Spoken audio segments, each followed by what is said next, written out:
Hello, my future employers. My name is Cher El Magat. I am 45 years old.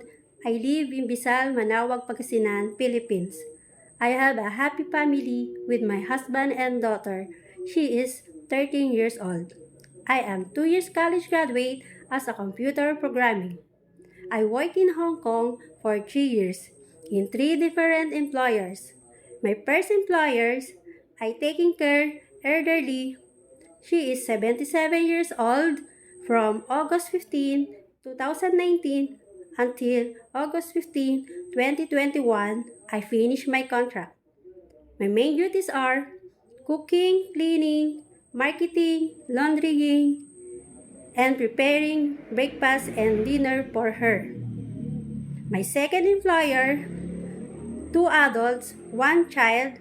She is 3 years old from August 17, 2021 until February 28, 2022, 6 months only because their relocation in London.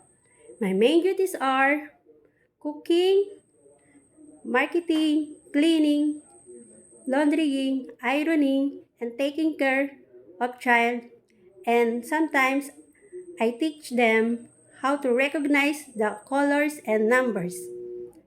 My third employers, 2 adults, 1 child. She is 10 years old. From March 25, 2022 until July 31, 2022, I resigned because I go back in the Philippines to start my business and taking care of my child. For my future employers, please give me a chance to work again in Hong Kong, and I promise I finish my contract and I give my 100% love and protecting in your child. And I promise you never regret because I am hardworking, initiative, trustworthy, kind, patient.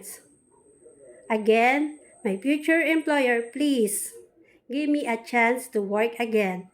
Thank you very much and have a nice day.